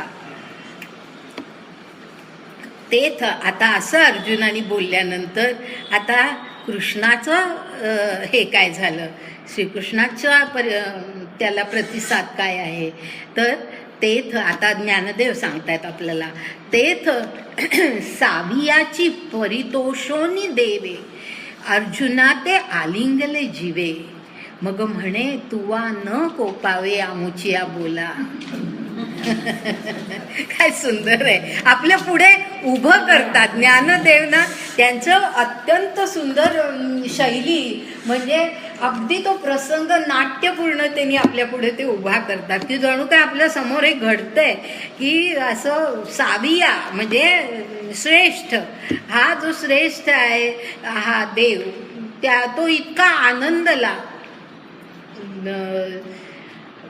म्हणजे अर्जुनाच्या ह्या बोलण्यानी त्याला परितोष इतका झाला, त्याला आनंद इतका झाला की त्यांनी अर्जुना ते आलिंगिले जीवे. आणि मग तो म्हणाला, तुवा न कोपावे आमुचिया बोला, रागवू नकोस बाबा मी असं बोललो म्हणून. आम्ही तुझं भेदाची या वाहाणी सांगितली जी विभूतीची कहाणी, ते अभेदे काय अंतकरणी मानिली की न मने. म्हणजे आम्ही तुला भेद करून, तू विभूती विचारल्यास तर विभूती सांगण्यासाठी आम्हाला भेद करावाच लागला. तर म्हणून भेदाची हा वहाणी म्हणजे भेद करून आम्ही तुला विभूतींची कहाणी सांगितली, कारण तू विभूती विचारल्या होत्यास म्हणून आम्हाला ते करावंच लागलं. पण ते अभेदे काय अंतकरणी मानिली की न मने. म्हणजे तुझ्या मनात हा भेद उरलाय का अभेद पक्का झालाय हे मला बघायचं होतं, म्हणून मी असं बोललो. रागवू नकोस, पण मी अशासाठी असं बोललो की मला बघायचं होतं की तुला कळलंय ना, मी सांगितलेलं पूर्ण तुझ्यापर्यंत पोचलंय ना, का अजून तुझ्या मनामध्ये भेद आहे. तर तू अभेद पक्का झालाय का अजूनही भेद तुला वाटतोय हे मला एकदा बघायचं होतं, म्हणून मी असं बोललो. हेची पहावया लागी नावेक बोलिलो, बाहेरी सवडी या भंगी, तव विभूती तुझं चांगी आली या बोधा. म्हणजे हेची पहावया लागली, म्हणजे जे आधी त्यांनी म्हटले ना त्याला जोडू नये ही ओवी, की तुला भेद अजून मनात आहे का अभेद पक्का झालाय तुझ्या मनामध्ये हे पाहण्यासाठी नावेक बोलिलो बाहेरी सवडिया भंगी. म्हणजे वरवर बाहेरी सवडिया भंगी ह्याचा अर्थ असा की मी वरवर थोडं चेष्टेनी असं तुला म्हटलं. हे वरवरचं होतं, तू रागवू नकोस माझ्यावरती, हे सगळं माझं बोलणं वरवरचं होतं. मला फक्त थोडं बघायचं होतं की तुला नीट पोचलाय ना मी सांगतोय हा विचार. त्याला त्यांनी म्हटलंय म्हणजे वरवरचं म्हणायला बाहेरी सबडिया भंगी, म्हणजे वरवर मी तुला असं म्हटलं. त्यात काही फार मोठं तू रागवण्यासारखं काही नाही. पण पुढे मग काय म्हटलंय आता भगवंत पुढे काय म्हणतात, तव विभूती तुझं चांगी आलिया बोधा. आता तुला विभूती योग नीट कळला आहे हे मला समजलं. तुला विभूती योग नीट कळला आहे म्हणजे विभूती वेगवेगळ्या मी तुला सांगितल्या ह्याचा अर्थ त्याच्यामध्ये भेद करायचा असं नाही. सर्वांमध्ये मी आहे, त्याच्यात लहान मोठंही काही नाही. तर हे तुला सगळं कळलेलं आहे. हे आता म्हणजे तुला खरा नीट बोध झालेला आहे हे मला आता कळलं. येथ अर्जुन म्हणे देवे, हे आपुले आपण जाणावे. म्हणजे आता काय तुम्ही म्हणता तुमचं तुम्हाला माहिती. परी देखतसे विश्व आघवे तुवा भरले. म्हणजे अर्जुन सांगतो की मला आता कळलेलं आहे पूर्ण की सगळं विश्व हे तुवा भरले, तू भरून टाकलेलं आहे. सगळं विश्व हा तुझा विस्तार आहे. म्हणजे ह्याच्या आधी येऊन गेले बा वासुदेवा सर्वमिती हे जे आलेलं आहे ना ते आहे की मला आता ते पूर्ण कळलेलं आहे की तू सर्व विश्व व्यापून टाकलेलं आहेस हे मला आता कळलेलं आहे. आता हे अर्जुन आणि कृष्णाचं बोलणं झालं. आता पुढचं जे आहे ना ते जे आहे ते संजय बोलतोय. संजय धृतराष्ट्राशी बोलतोय पुढच्या ओवीमध्ये. म्हणजे 28वी ओवी जी आहे त्याच्यामध्ये संजय बोलतोय आणि काय म्हणतोय, पै राया. पै हा जो शब्द आहे ना तो अनेक ठिकाणी येतो. म्हणजे आपण जसं म्हणतो ना पहा बघा अरे बाबा असे जे आपले उद्गार असतात तशा प्रकारे पै हा शब्द वापरला जातो. तर पै राया म्हणजे धृतराष्ट्राला म्हटलंय राजा, तो पांडुसुतू ऐसी ये प्रतितीसी जाहाला वरई तू. ह्याचा एवढ्याचाच अर्थ आधी सांगते की तो सांगतो की राजा बघ तो पांडुसुत अर्जुन अशी काही त्याला प्रतीती आली आहे, असा काही अनुभव त्यांनी घेतला, हे सगळं जे काही त्याला शिकवण मिळाली आहे तो हा जो त्याचा अनुभव आहे ह्या सगळ्या आनंदाने ह्या सगळ्या अनुभवाने तो आनंदित झालाय. वरई तू ह्याचा अर्थ तो अत्यंत आनंदित झालाय. म्हणजे धृतराष्ट्राला दिसत नाहीये ना, म्हणून त्याला सांगतोय की हा अर्जुन किती आनंदित झालाय त्याच्या ह्या अनुभवामुळे. असं राजाला त्यांनी म्हटलं, धृतराष्ट्राला म्हटलं. पण आता ज्ञानदेव आपल्याला सांगतायत की पुढची ओळ वेगळी आहे. हा त्याच ओवीतली ही पुढची ओळ आहे, ज्ञानदेवांचं बोलणं आहे. या संजयाची या बोला निवांतू धृतराष्ट्र. ज्ञानदेव आपल्याला सांगताय की संजयाने असं सांगितलं की बघ अर्जुन किती आनंदित झालेला आहे हे सगळं त्याला कळल्यामुळे आणि ह्या सगळ्या अनुभवामुळे. आणि हे सांगितलं म्हणजे अर्जुनाचा आनंद सांगितला. धृतराष्ट्र तर मख्ख, त्याचा चेहरा अगदी निवांत, तो मख्ख आहे. त्याला काही त्याच्यावर म्हणजे त्याचं कसलंच गम्य त्याला लागलेलं नाही. तर त्यामुळे धृतराष्ट्र हा निवांत आहे. आता पुढे की संजयो दुखवलेनी अंतकरणे म्हणत असे. म्हणजे हे सुद्धा आता ज्ञानदेव आपल्याला सांगतायत की संजय दुखावलेल्या अंतकरण, म्हणजे संजयाला वाईट वाटतंय की अरे आपण इतकं काहीतरी चांगलं सांगतोय धृतराष्ट्राला आणि त्याला काहीच फरक पडत नाही, म्हणून त्याला दुःख होतंय. आणि त्या दुःखाने त्या दुःखी अंतकरणाने तो म्हणतो की नवल नव्हे. आता संजयाचे बोल, म्हणजे संजयाचे बोल ज्ञानदेव आपल्याला सांगतात की तो काय म्हणतो. संजय म्हणतो नवल नव्हे दैव दवडणे, हा जीवे धाडसा आहे मी म्हणे तव आतूही आंधळा. म्हणजे हे पहिलं जे आहे ना, नवल नव्हे दैव दवडणे, म्हणजे इतकं पुढे चालून आलेलं दैव आहे. म्हणजे किती चांगलं ज्ञान ह्याच्यातून मिळालेलं आहे, एवढं चांगलं ज्ञान कळतं आहे, हे एवढं चांगलं दैव आलेलं आहे पुढे चालून. पण ते दवडणं हे व्यर्थ हा घालवतोय सगळं आपलं आलेलं दैव. तर म्हणून तो संजय काय सुंदर म्हणतोय, हा जीवे धाडसा आहे मी म्हणे. म्हणजे मला असं वाटलं होतं की हा फक्त म्हणजे चर्मचक्षुनी आंधळा आहे असं मला वाटलं होतं. धाडसा म्हणजे आंधळा, म्हणजे चर्मचक्षुनी, आपले डोळे नाही त्याला. तर हा जीवे धाडसा आहे मी म्हणे तेव्हा आतूही आंधळा, आतमध्ये अंतकरणही याचं आंधळच आहे. परी असो हे, तर जाऊ द्या, तर काय करणार ना, म्हणजे तो त्याला आपण काही करू शकत नाही. आणि पुढे परी असो हे, तो अर्जुन स्वहिताचा वाढवितसे मानू. आता अर्जुन काय करतोय, तर ह्या आता पुढे असं सांगितलेलं आहे की अर्जुन स्वहिताचा वाढवितसे मानू. म्हणजे त्याचं स्वहित हे होतच आहे, घडतंच आहे, त्याच्या हिताच्याच सगळ्या गोष्टी घडतात, पण ते आणखी त्याला वाढवावं अशी इच्छा झालेली आहे. स्वहिताचा वाढवितसे मानू की याही वरी तया आणू दिवसा उपनला.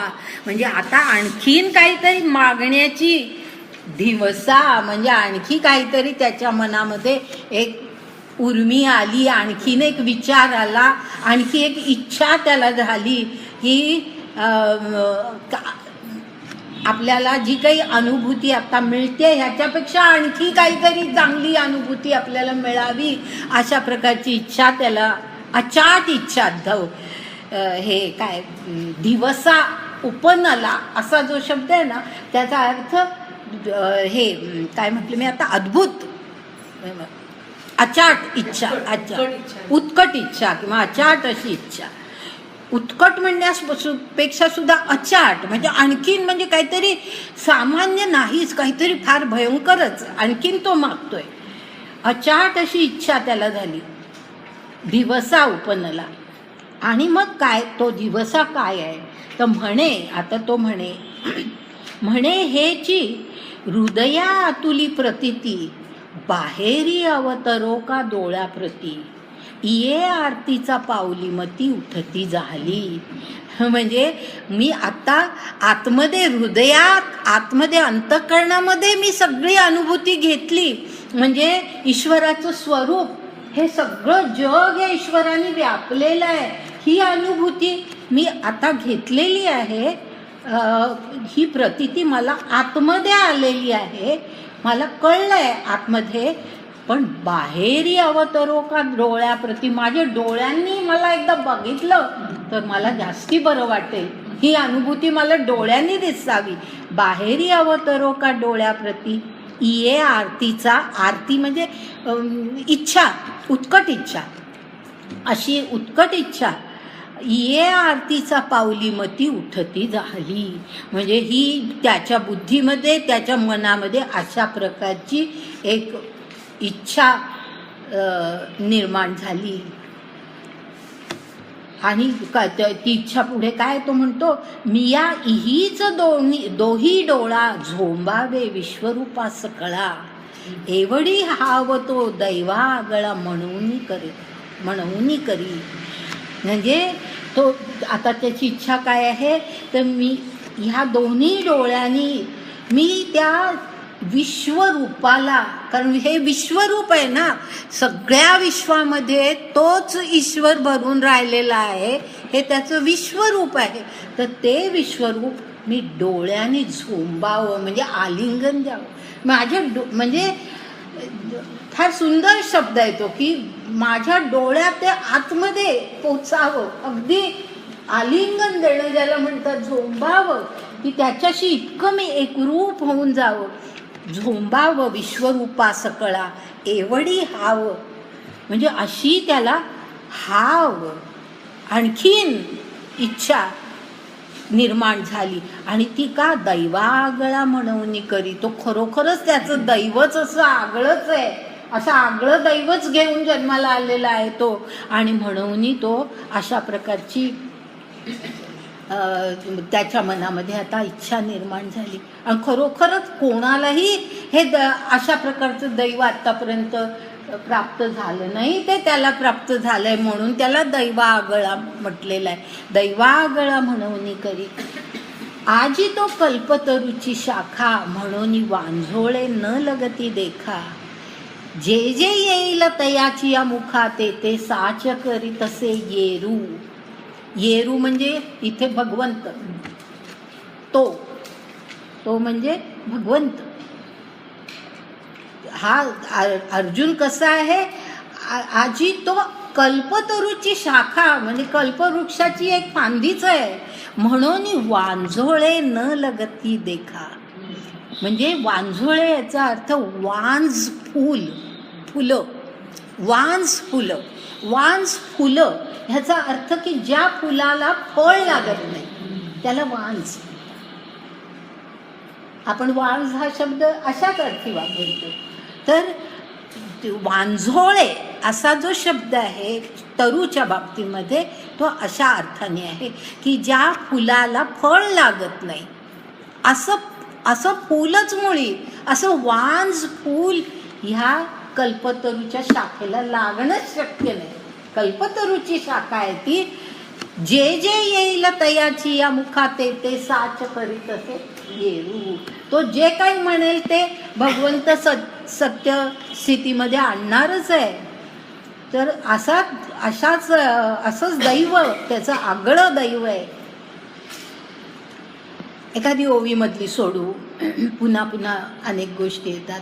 पुढे जाऊ आपण 35वी शेवटची ओवी 335. म्हणून विश्वरूप पुसावया लागी पार्थ रिगता होईल कवणे भंगी ते सांगेन पुढे प्रसंगी ज्ञानदैव म्हणेन निवृत्तीचा.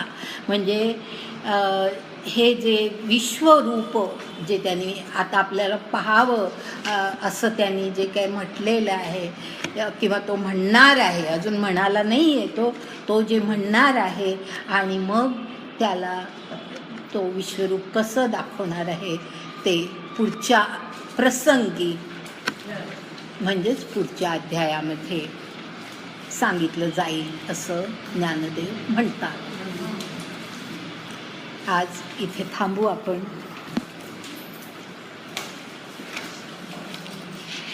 थोडंसं मी खरं म्हणजे विवेचन करणार होते पण थोडी दमले आज, तर आज थांबूया. थोड्या ह्या किती 10व्या अध्यायाबद्दल थोडंसं काही गोष्टी सांगून मग पुढे 11व्या अध्यायाला आपण पुढच्याला सुरुवात करू. हां बरी आहे, पण बऱ्याच दिवसांनी बोलले ना, तसं जरा थकले. हो.